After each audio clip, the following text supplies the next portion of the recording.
Hey, Black and Published family, it's Nikisha. I want to say thank you for rocking with me these last few years. Over the course of these 5 seasons, I've shared with you the journeys of countless writers, including myself. I've told you about starting out as a self-published author and when my first nonfiction book came out in 2022. I have a new novel coming out in January entitled The Seven Daughters of Dupree. The story is a generational epic about the secrets kept between mothers and daughters over the course of 7 generations, told backwards in time from 1995 to 1860, and it's available for pre-order now, everywhere you get your books. I am beyond excited for this novel. It is my first Big 5 book, more on that later, and I'd like to make it a success, and I need your help to do that. If you can, please consider pre-ordering The Seven Daughters of Dupree today. Now let's get to the episode. If I could not make a living, if they turned my lights off, I was going back to the 9 to 5. And I would just be that person that writes on the side. What's good? I'm Nikisha Elise Williams, and this is Black and Published on the Mahogany Books Podcast Network, bringing you the journeys of writers, poets, playwrights, and storytellers of all kinds. Today's guest is Mahogany L. Browne, author of the new YA novel, A Bird in the Air Means We Can Still Breathe. The story is a real-time exploration of the COVID-19 pandemic in New York, told through a chorus of young voices and born out of Mahogany's own battle with the virus. I had caught COVID before there was a vaccine. It was in the last week of March that I caught it. It stayed with me for 11 days. And I mean, I couldn't, everybody was there. We were scared. But like to not be able to breathe or sleep or anything, like for that to happen, and the only thing that we had was this fear telling us, that was the first story that came to me. Mahogany is a natural storyteller, whether that be as a journalist, poet, or novelist. She explains how poetry saved her when journalism became unsafe. Plus, what she wished she'd known sooner as she was circling the globe doing poetry in places like Poland and Australia. And the critique she got from a high school English teacher that actually became an asset for the New York Times. That and more is next when Black and Published continues.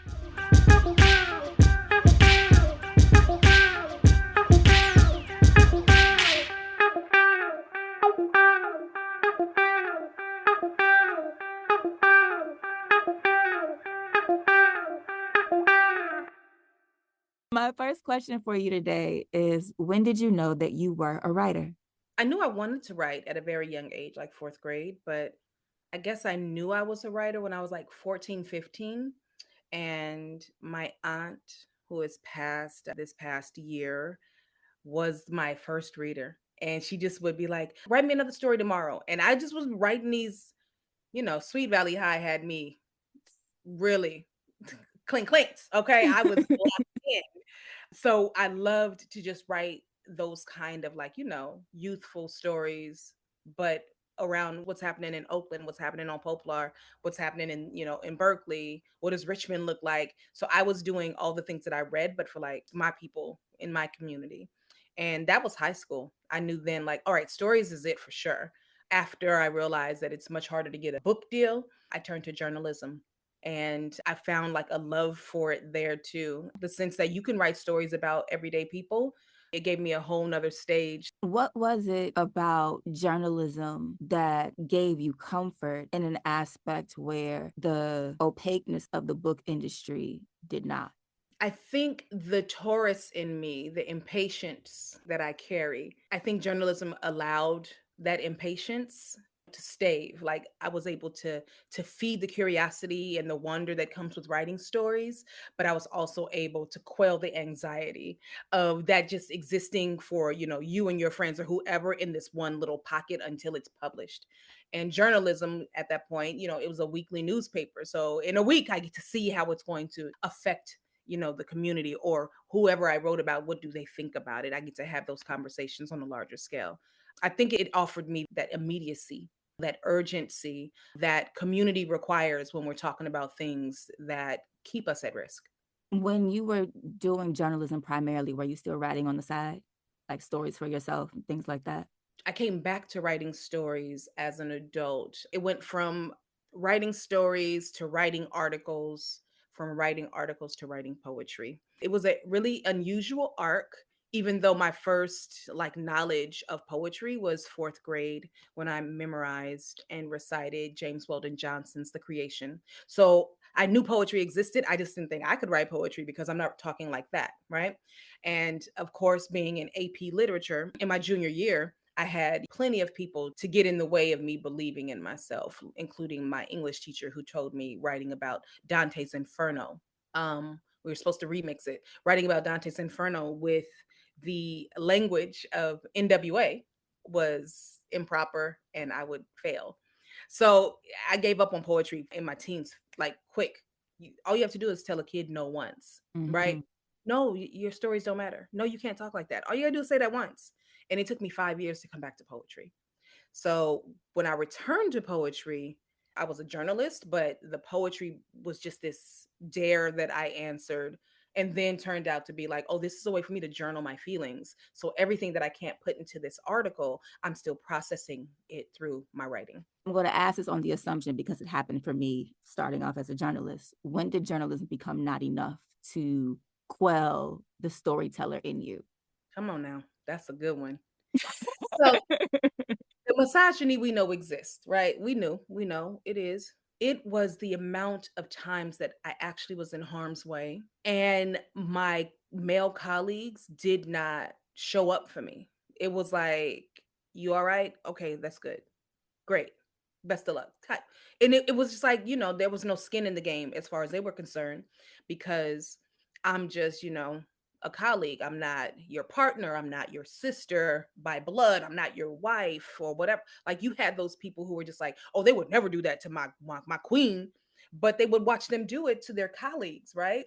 So a year and a half of that, I was done.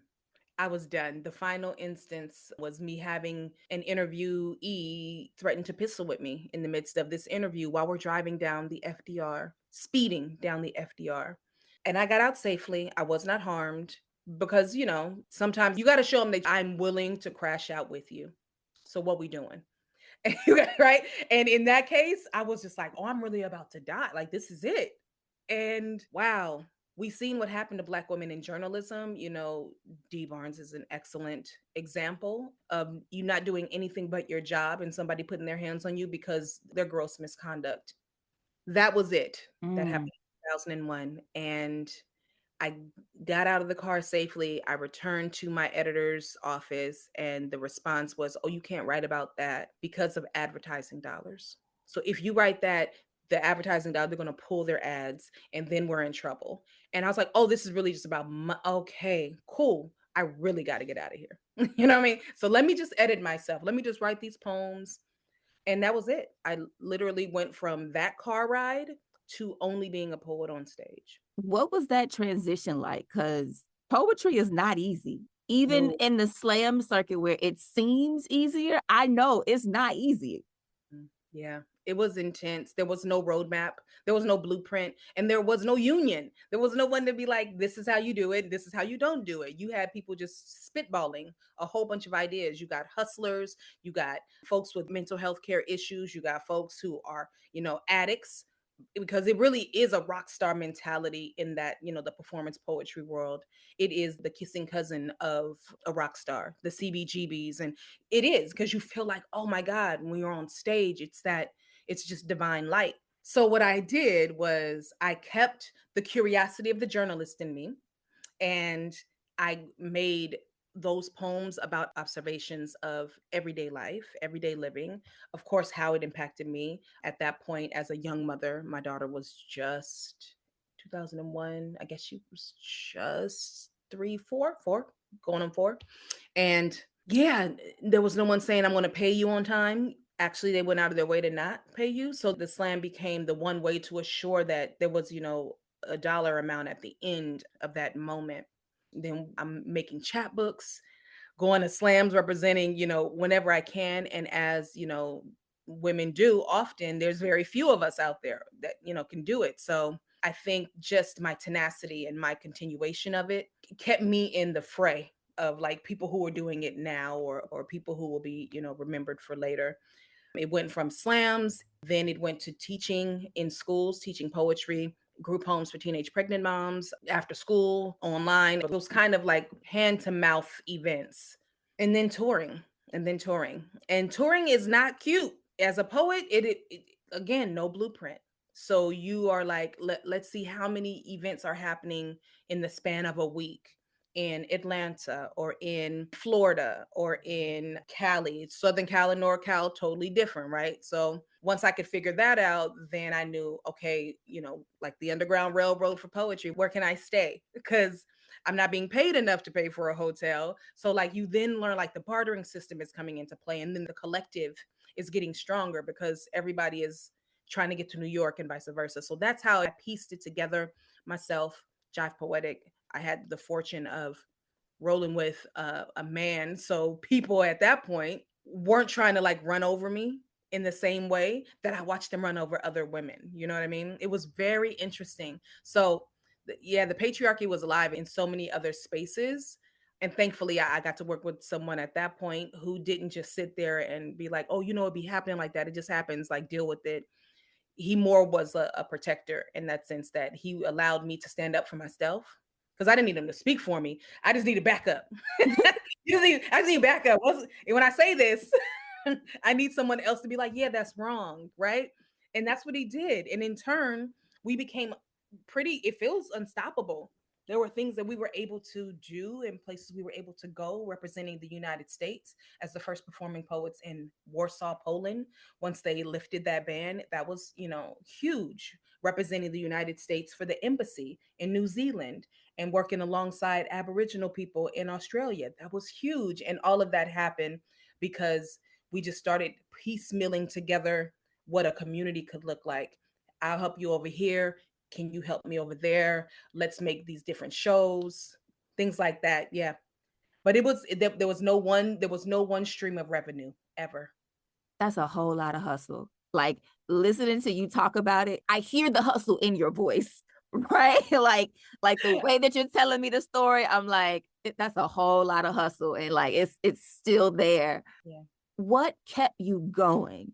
Because I'm drawing from my own experience. Like when you're out there hustling, you're just trying to figure shit out Yes. and figure out where that next dollar is going to come from, or whose couch you can stay on when you go to this event and do this thing. And okay, I got $300 on Wednesday that can pay for this down on Friday, and I've got just enough gas to go and come back. You was there. You was there.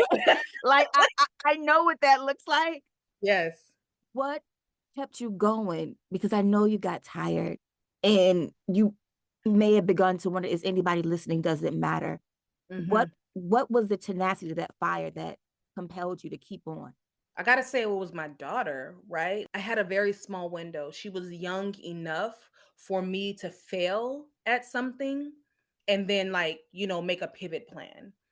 But I couldn't be that person that was like trying to take her to high school and trying to make ends meet. I couldn't foresee that for my future. I just was like, I brought this young person into this world. I'm going to have to provide for them. And I still got to provide for myself as a 21-year-old. I'm still a child essentially, but I owe it to her, right?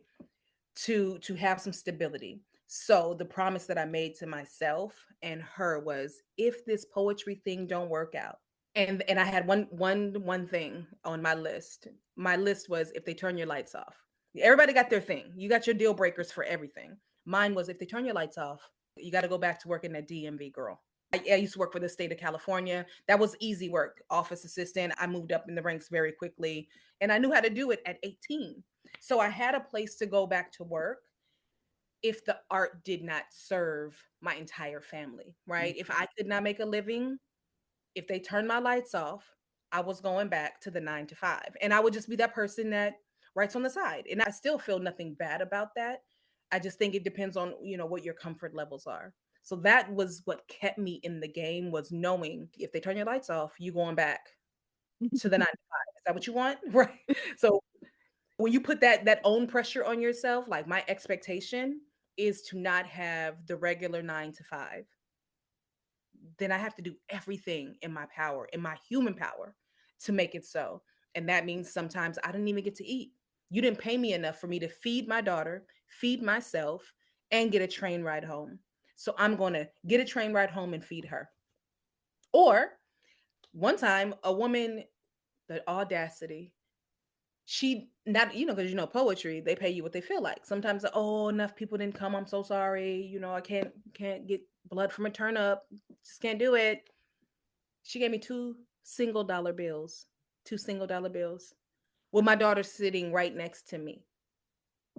And that was the last time that ever happened. That was the first and the last time it ever happened. I was like, never again will I just assume that you will do your part. So letter of agreements became a thing because what? I work for the state. I know how to write a document. Okay. Here's this document. You see it. Bop, bop, bop, bop, bop. And I'm on time. I promoted. I brought my books. I did my part too. So that was it. I was no longer going to put myself in a position to be mishandled or mismanaged or taken advantage of, because I had a larger horizon to consider, and that was my daughter's well being. You mentioned that you were making chapbooks as you were doing the poetry and then going to do events that you had your books. What was that process like of taking your poems from the stage, putting them down in chapbooks, and making sure that you were able to hand them and sell them to the audience that was there? Shout out to Kinko's. Um, you know that life when you up in there and you're like, I got to put this down, face down, and then resend it back up because double sided's not working proper. It was, again, I'm not new to this, and I think it was one of those like, do you really want this? If you do, this is what you got to do to keep it. I learned that the chat book was another revenue of income that was waiting to happen. You move someone in a staged space. Poetry can feel like a prayer, it can feel like a spiritual awakening if you know what you're doing. And more times than not, it is, right? So you don't want people just to walk up and be like, oh my God, I just like, how do I help? How do I support? Book, how you support. Here you go. Take it with you. And I learned that that was like what they wanted more. They love the pamphlets. I love making the pamphlets after that, after I could see, one, it's a capsule of my becoming. This moment, this day, I made this thing. And, 2 years from now, it won't even be the same. That poem may exist in a larger collection or compilation, but never again like this. So it's a beautiful capsule. And it's also, a takeaway for the people who want to support you. It's extremely hard. Paper cuts for days. Wow, wow, wow. But do I recommend? Absolutely. You talked about going to Warsaw on the behalf of the United States, going to Australia, working with the Aboriginal people there. When did you know that more people beyond your community and those on the poetry circuit were listening and paying attention to what you were saying? Mm, I think it happened in waves. You like you'll hear it and then you kind of be like, you don't mean that. And then you like let it go because I don't know. I think our community teaches us to not be too big, right? You better humble yourself. And so I never held it long enough. The moment would happen, a young person would know my poem, or I'm going over to Warsaw and have my work translated for the first time. And witnessing people, some most of them spoke English, but like their first language was Polish, but like witnessing the change in their faces as my interpreter would like, read along with me, or we had the text up, they would get the information as I'm reading it, and watching them change, like cellularly change. That was really cool, and I didn't sit in it long enough because I came from, you think you better? Humble yourself, right? Nobody's better than this. You ain't better than God. You ain't better than nothing. So you're always aware to play small. And Mm. I've been playing small a very long time as a Black woman in this country. I think it's the norm is that you just don't cause too much ruckus, right? Don't do too much, especially you, Black girl, brown skin Black girl. Shut up, right? At best, you lucky we're not making a joke out of you. So I did not keep my eye too long on those moments of achievement because I yeah, I just thought I better hurry up and do the next thing before they stop me or they get in the way. Or but I guess the first time would have been Poland. Yeah, 2003, 2004. And then it keeps happening. Every cycle I'll get a youth poet who knows Black Girl Magic from start to finish, or someone sent me a video of a 7-year-old who memorized it for an oratory competition. And I was like, wait, somebody memorized my poem the way I memorized Jamie Weldon Johnson? That's banana. So it happens in flashes. And so, as those flashes have continued, and in my opinion, while you may still be humble, you've gotten bigger and bigger and bigger. Mm, When did, I guess, the itch or the bug to do books in a different way return to you? Or was that even your idea? Because I feel mm, like it wasn't, because you talked about Jason Reynolds saying you yeah, need to do this. he did. So poetry, I was like, all right, this is gonna be it. I'm a poet. Who knew? I'm able to like go into these different spaces because I was a journalist. So now I'm coming back into the journalism world, but with a poetic mind, being able to, have that amazing feature with the New York Times where I celebrated hip hop's 50th anniversary, right? And I did it by creating a Shinto. So here I am in my journalism head. I'm in the New York Times, but I get to create a poem That is from lyrics. hip hop lyrics that already like I get to do the thing that I said I really wanted to do. So that was really dope to like see those moments come back. Jason was the one who said, "All right, you need to write YA and this is why." And he was already in the YA game heavy. But I met Jason in Brooklyn, New York as a poet. And I was running the New Eurekan, and he was a, good dude. I always keep, our brothers in mind, especially if they're like good humans. I think we get caught up in dragging those who do the most harm instead of like really uplifting those who are like doing the work and Mhm. making sure everybody's safe. So I had seen him. He was out here killing it, and we were friends. And in one of the brunches that we usually had at that point, those little Brooklyn brunches, he was like, "Yo, I think you should write these books for these kids because you're already in the schools." At that point, I had been teaching for 10 years, maybe 9. I'm already teaching in the schools. He's like, "So just put your book in there so you can become a part of the curriculum in a different way, but in a way that doesn't require your body to always be on site." And I was like, "I don't think they'll publish me, Jay." Dead ass. I didn't think they would because I speak the way I speak. And I'm remembering AP Lit English teacher who said, "You can't do poems like this in the first place, right?" So now I'm going into the classroom in a book. It's gonna be drama. I don't. They ain't gonna want my. They won't publish me. And lo and behold, I was published. I received my first book deal, illustrated book. Black Girl Magic, the poem, was turned into an illustrated book with Jess X Snow, an amazing artist and filmmaker. And from that first book, which they were like, "Well, it's a children's book." And I said, "It is not." Even if you look at the illustrated book, it is rich, heightened, black and white and red. It's only 3 colors. And the poem Black Girl Magic is talking about, the mothers of the slain who we've asked to stand there and be present even in the midst of their loss. So I knew what we were talking about, and my community knows what we're talking about. But in that moment, the children's book author was like, "We're going to put it out as, a special interest illustrated book." And I just wanted to get in. They call them the Big Five Publishing. That happened. Woke Baby and Woke, A Young Poet's Call to Justice, were the second and third books that I published with Macmillan. And that was all within 2014 to 2016. And then I sold my first YA novel to Crown. And it was on and cracking after that. So, from going from the experience of being told that the way you write, which is really the way you speak, which is really the experiences that you are having as Mm, a young Black girl, mm, are not worthy of even a paper to talk about Dante's Inferno, mm. to now being a part of the curriculum and having young people recite your words the way that you recited great poets at your time. How has that shifted how you see yourself and your work in this as an industry? I guess it just reminded me that we are the letters too. We're the Academy of Letters too, baby. Like you are tripping if you believe in your heart of hearts that you've civilized our conversation. Now I just move like I just know I belong. And Mm. that's very different. Before I was waiting for acceptance. And now I just move like I belong. And anytime I move in a room, I'm also making sure that I move that way so that whoever comes in after me, the door is propped open You don't have to keep on pushing against, finding a new lock cheat code. The door is open and you belong here too. What does it mean to just be able to get up there on stage and or get up on these pages and just do your work and tell the story without all of these, like, fail safes, booby traps. Just like, what would it look like for someone to have that kind of experience where it was just you belong? Like, that feels like as Wakanda as it can get, you know?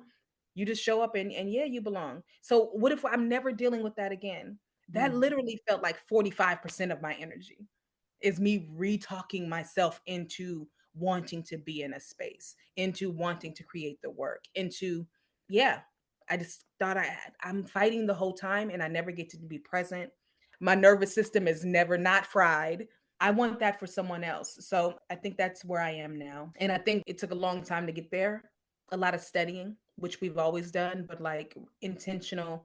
I'm reading about what was it like for Maya Angelou, Nikki Giovanni, and Jane Cortez and Sonia Sanchez in the conversation collections where it's just their interviews. So I'm looking at just process at this point and learning. Everybody have the exact same feelings. Like, this ain't new, right? So once I realized, oh, that's the hoax, that's the realty, is that they lied to us. That takes so much pressure off of me. It allows me to do the other work, Mm. the work I'm here to do.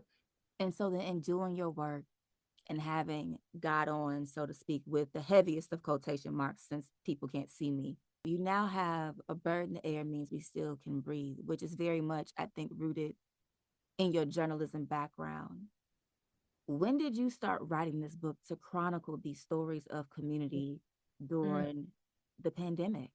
Mm-hmm. Thank you for that question. I wrote the first story that you read, which is from Malachi's point of view. Malachi Quinney's part one, two, three. Those were really part one and part two. Those were written March 2020, the first day that I came out of the COVID. Like, I had caught COVID before there was a vaccine. It was in the last week of March that I caught it, and it stayed with me for 11 days. And I mean, I couldn't, everybody was there. We were scared, but like, to not be able to breathe or sleep or anything, like, for that to happen, and the only thing that we had was this fear telling us. That was the first story that came to me once the fog lifted from catching COVID. First thing I wrote was like this dystopia, because I thought, oh, this is what's going to happen now. I'm Mm. clear. I'm looking at the news when I can open my eyes, and it was unreal. It was absolutely unreal. And still, here we are. So you were writing as it was happening. Mhm. Was that a relief for you? Or was it just as hard as it was for everyone still living through it who didn't find healthy ways to cope or process? Mm, I think it was a relief in the sense that I had somewhere to put the panic. I didn't have to hold that in my body. I could, like, write it, and then, like, I think it took me 3 years to write it because so much kept happening. And I wanted to write in the moment to the moment. I didn't want us to forget the fear. Like, having a child, I forgot what childbirth feels like, right?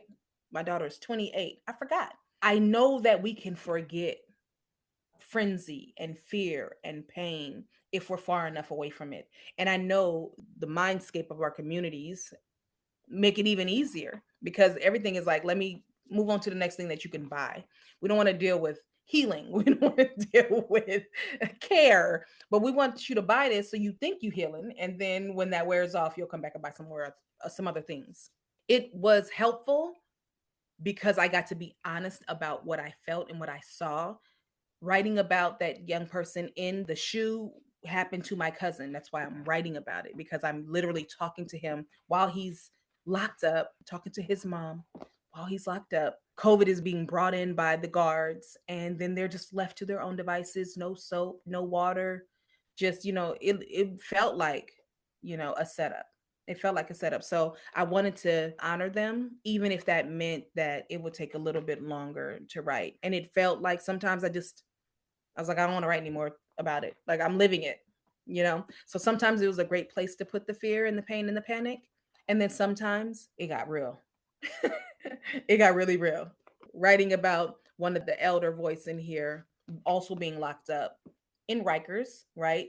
It gets real to know that somebody can be in a holding cell. Rikers is a jail, it is not a prison. It's supposed to be there so that they go to the courts, but they can be there for 3 years without ever going to court, ever.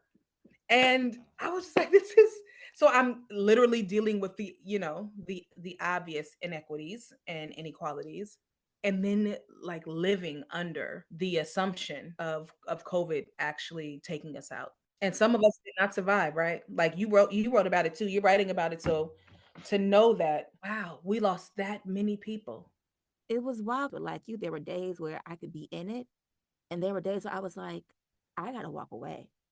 Like it took me 19 months just to write the first draft. That's all I have right now is a first draft. It's 19 months. Wow. And Congratulations. like it was a fight. And, Yeah. and so hearing you talk about the process of documenting it as it was happening, even the years after where you were refining it, did you have any pushback or was there any concern when you presented it to your team and like, this is next? Mm-mm, not at all. I have an amazing editor. Phoebe Ye is like one of my greatest cheerleaders. And if you get an editor that's like a fan of your work, you are lucky, right? You're not getting an editor who's trying to shape you into somebody else's voice. You get an editor who's like, I see you and I just want to help that go to the next level. And when I told Phoebe what I wanted to write about and how I wanted to shape it, she was like, yes, like that's it. Yes. And I feel really spoiled in that sense, but I think it's the universe giving me back my licks. It's like we heard you before. We had that lady say that weird thing to you in grade school. Here's all your flowers right now. Here's all your people. They're gonna take care of you. So I feel like I'm really lucky in that sense that I can dream it and just go to lunch and say, I have this idea. What do you think? And she's like, oh yeah, absolutely. And there's things that I pitched something recently and they kind of stutter stepped on it. It was like, let's wait. Again, the Taurus in me can't take it. I can't take wait. I don't know why. I really need to pray on it. But I'm glad I didn't because I end up selling that idea to, Live Right Norton and the new book that's coming out, Seneca, is my first adult fiction. So it went from a YA novel series to a big book adult fiction. I'm ready. But we're talking about Bird in the Air, so can you read something from it so that we can dive into this novel? Sure. A Bird in the Air Means We Can Still Breathe by Mahogany Browne is a YA novel told through a chorus of teenage voices who are learning to survive in pre-vaccine COVID-19 New York. In prose and verse, Mahogany gives vision to what teens lost as disease took over their world and forced them to rely on each other and their community. Here's Mahogany. A bird in the air means we can still breathe. All right. Yusef, 6 by 8. C76, or New York City Correctional Institution for Men, was a pandemic before the virus got its street name. If you're looking for a name, you won't find it here. We live in a place where the correctional officers call us by our last names, but crown the buildings by naming the structures of stone after the wardens of this wretched compound. As if a fortress of concrete, razor wire, tears, and steel named after you in the new age slave trade is an honor. But the block calls me Diggs. When I first arrived, I would draw on anything I could get my hands on: envelopes, toilet paper, the wall, the sheets. Drawing has always helped me keep my mind mine. Anyway, one person found out, then another and another. One of the older heads, this revolutionary dude named Maceo Sr., gave me the nickname. I'll bet donuts to dollar he nicknamed me because he misses his two sons, but I don't mind. I like it, and it stuck.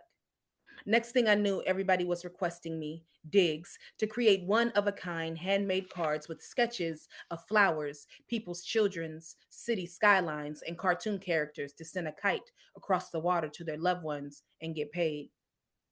It was my first real job. It's the only job I've ever had before I ended up here. I've been here for 37 months. I turned 18 in this place.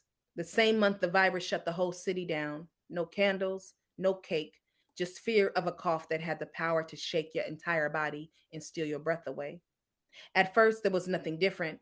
They shut down visitation hours, which didn't affect me, but that act to keep us safe ultimately changed the dining hall's temperature for the worse.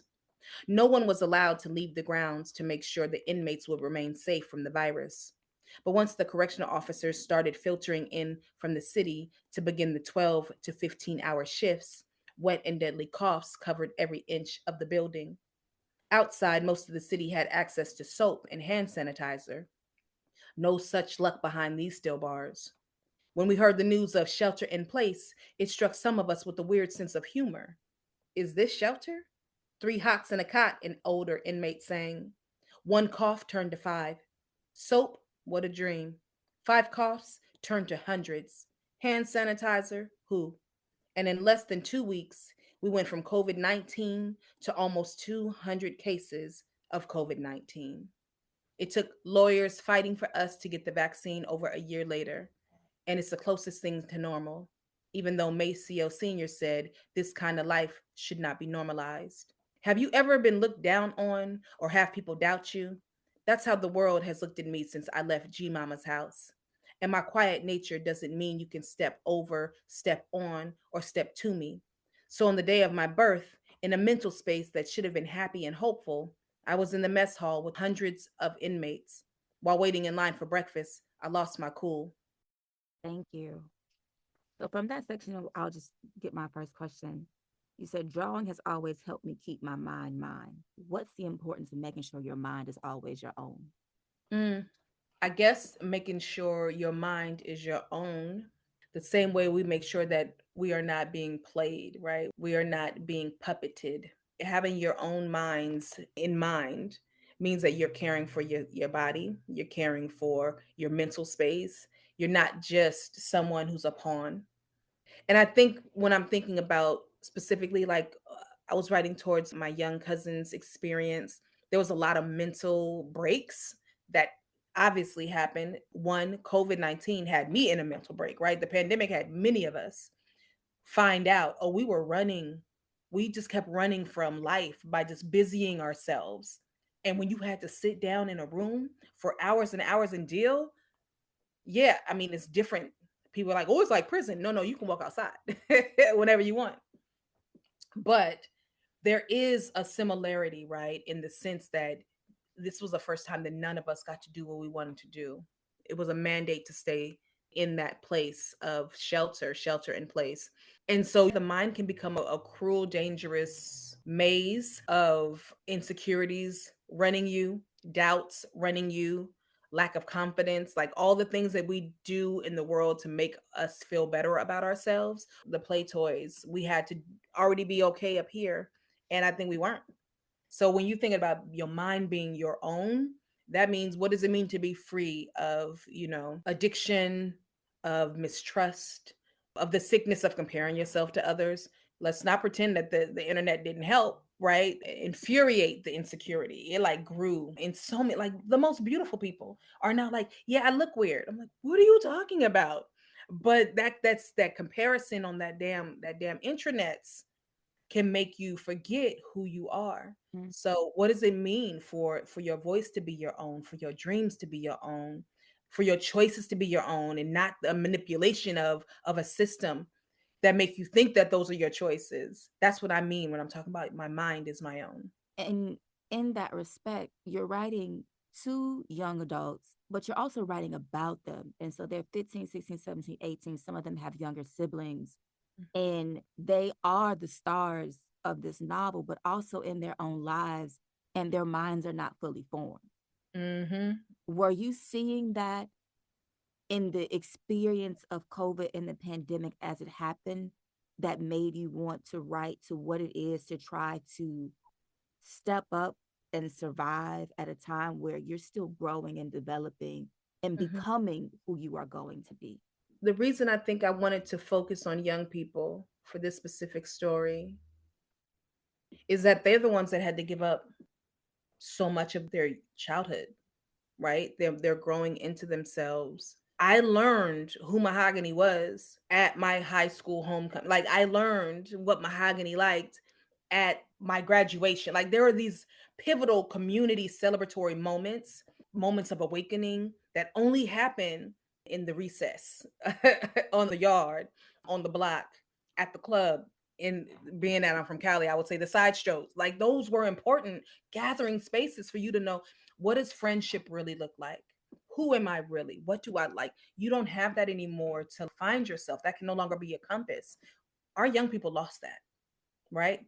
They didn't have that opportunity to figure out who they're gonna be, because I learned in this moment when I stud a step, that's what that means, right? They're like trying to figure it out online, and where the glitches are, and where like all these different ways that you never know exactly who is who. We got people catfishing. They lost that opportunity to come alive in a way that I think we took for granted. And that's why I thought it was a really important sector to speak to and apologize to, and say thank you for giving up your childhood to assure that the rest of the world had a chance of living. One of my favorite chapters, if not probably my favorite chapter, is Sal's at the bodega. Okay. I love the voice because I can hear it in my head.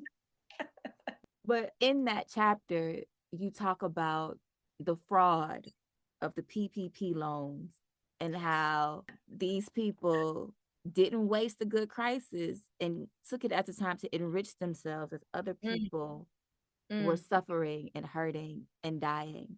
mm, What was the importance of lifting up that perspective? Because we don't talk about all the fraud of the pandemic often mm, enough. mhm. Well, one, the bodega is really like the community center. And I wanted to show, like, here's a space of mutual aid networking, you know, Mm. that y'all think you can control. But you learn, oh, you can't, you really don't know what to talk about. Like this is not only happening because of the internet. This is not only happening because of a GoFundMe or a Give Butter. This is happening because that person at the end of the block has seen you for the last 2 years and knows your grandmother is gone now. You need a sandwich. Like something as small as that is also like so big. Um, but like let's not play the fool either. The reason that we have to take care of each other like that is because y'all are crooks. And you sit up there and pretend you, or at least, to us, make it seem like here's an opportunity for you to pull yourself up from the bootstraps. PPP loans, we got you. And then you find out, oh, you're only giving the loans to yourself and your friends. Like Marjorie from the Congress got a PPP loan. Tell me why. Make it make sense. Make it make sense. So it felt like a betrayal if I didn't speak it plain. In writing this story in the way that you did with the multitude of voices and really as a chorus, as you call some of them, what do you want your readers to take from this experience? I want my readers to walk away knowing that we got us. I think we lose the majority of our power when we keep looking to outside forces to come and save us. And if they do anything, they get to walk away with Maceo Senior's, like, quip in mind, with all of our Greek chorus, Hyacinth and Electra in mind. They speak it plain, because I think what happens is you say it a certain way, and it feels so soft, and it's not that big a deal, right? Like you can take it as a request. Whereas if we are more devout in our demands for everybody's rising, like all of us should be rising, our communities all should be lifted up, not just, the suburbs, not just the charter schools. If we demand it, I think people will fall back into rhythm with taking care of one another rather than waiting for other people outside of our community to come in and take care of us. He talked about Maceo's charge. He tells him to begin again and let Mm, no one leave the kitchen hungry. And then Hyacinth ends the book and says, "We are a generous legacy just trying to make our ancestors proud, even when our backs are against the wall." mm, What is the future that you see for this generation of children who mm, lost years in the pandemic and then have now gone to college and lost years due to raids on their campuses, first for protesting the genocide in Palestine, to now these immigration raids that are just really snatching people up and trafficking them to mm, other countries with no due process, are inheriting a world that or a country at least, that is not reminiscent of the 21st century, Mm. but the mid 20th century. And hopefully, we don't go back any further than that. Mm. What future do I see for them? Honestly, I don't see them surviving this world. I see them devising a world that has to usurp this world because Mm, this ain't it. This ain't it. Do they have everything they need to do so? I don't know. mm. I can't call it, but I hope. And that's why we story, right? That's why we like poem. That's why we art. Is that we are just hoping for them to see a way out because I have no idea. I know they're going to have to be autonomous. Our freedom requires a certain kind of autonomy where Mm. we're not looking at the PPP loans and the grants and whatever nonprofit organization to support the revolutionary practices and thinkers, the liberatory practitioners. Like we can't wait for them to see us as valuable and give us give us money towards it. No way. You said autonomy, which makes me think freedom, and freedom makes me think liberation. What does liberation look like to you? Mm. Liberation to me looks like free healthcare. It looks like housing for everyone. It looks like mental health care check ins that are mandatory for your constituents, your political constituents. Everybody needs to be on board because something's going on where y'all not even checking the boxes no more. So, yeah, liberation to me looks like a real balance and check system where the community has power in removing these officers of their charge. Free education, free healthcare, mental health care, accessibility, check ins and whatnot, and the people power over politics. So I want to move to a speed round and a little game before I let you go for the Okay. morning. What is your favorite book? Ooh, Salvage the Bones by Jasmine Ward. Who is your favorite author? Toni Morrison. Who is your favorite poet? Oh, these are not fair because all of it changes every day. But who's my favorite poet? Sonia Sanchez. Name a poet you think we don't know enough about. Jive Poetic. If money were no object, where would you go? What would you do? And where would you live? I would go to Japan. I would start a writing and wellness retreat in Antigua, which I'm already going to do. So that's happening. I'm That's the dream, coming. right? And then where would I live? On the continent of Africa. All right. Name three things on your bucket list. I don't have a bucket list. I just be doing stuff. I do. I jumped off the bridge in New Zealand. I jumped off a cliff in Hawaii. I jumped off the stone in El Yunque Forest in Puerto Rico. I ain't got no bucket You list. just be out here. I'll be trying to live it because I broke my ankle at a very young age, like 24, and had to like learn how to walk again and all this stuff. And I was like, I'm never gonna be just sitting again. Never. I'm gonna just be out here. So bucket list. Mm, okay. Things I would like to do. I would like to learn how to cook like from an amazing chef. Somebody from Top Chef. I would like to have a gallery installation of my favorite iPhone photos that I've taken. They're professional. Oh, I do have one thing I want to do. I want to take all my girlfriends on like an Oprah trip where I'm just like, just come fly. I'm gonna just take you, and we have this island, this resort space, whatever, for a week, and let's do it. That might be a good one. Okay. I love that. What brings you joy? Mm, my family brings me joy. Books, coffee, so much joy. Real Housewives of Atlanta and Potomac, they bring me joy. Married to Medicine, Miss Quad brings me joy. I call it anthropological research. It's a thing. It is. It is. I see it. What brings you peace? That I'm not on any of those shows.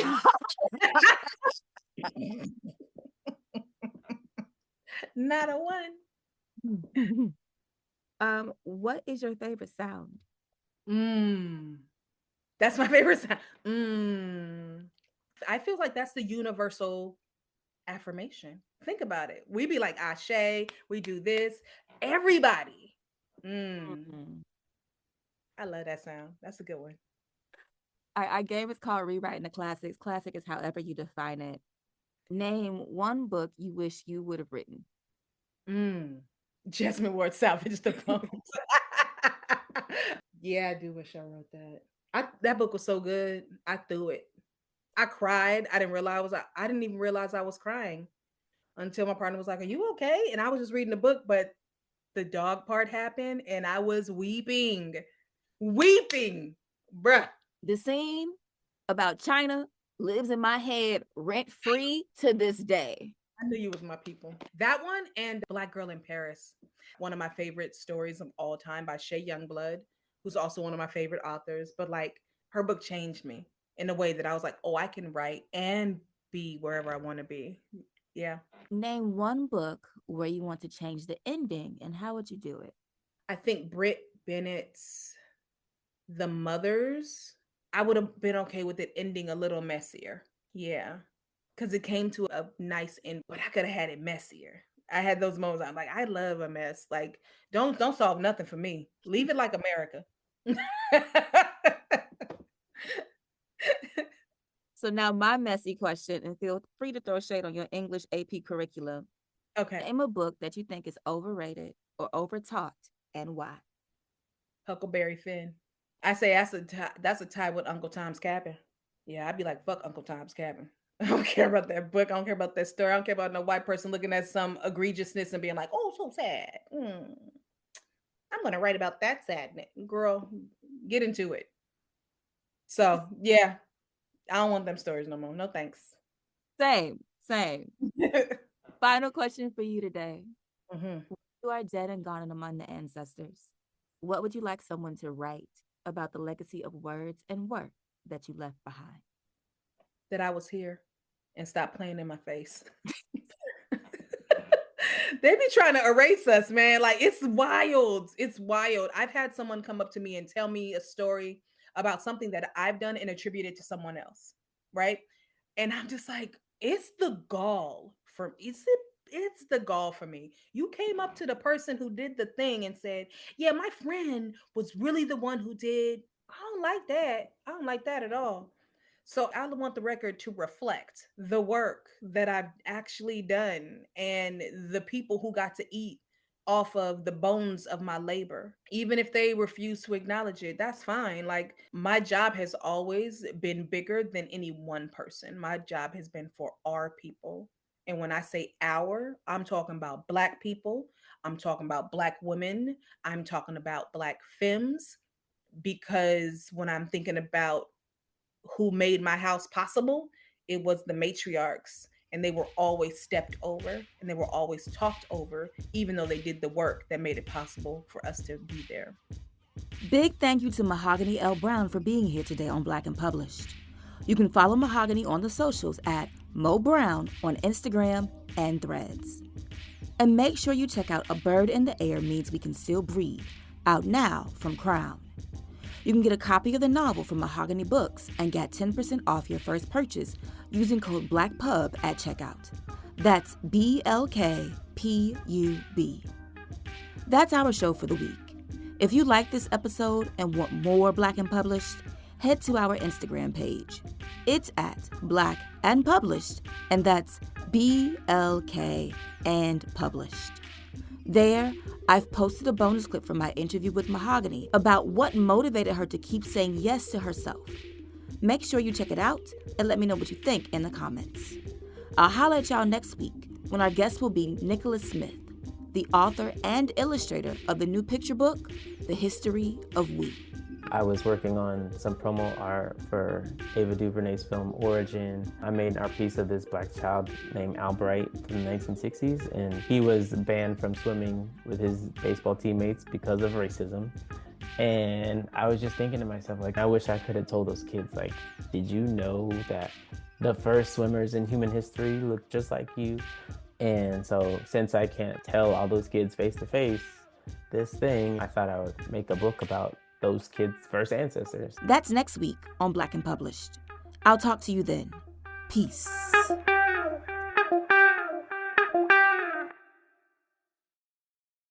What's going on, family? This is Derek Young and Ramunda Young, owners of both Mahogany Books and the Mahogany Books Podcast Network. We really want to thank each and every one of you for listening to this episode. And if you enjoyed what you just heard, drop us a review and rate us on whatever platform you download podcasts on. We truly appreciate each and every one of you for supporting us and making us your go-to for Black books. And we look forward to connecting with you all sometime in the future. Thank you again, fam. And always remember, Black books matter.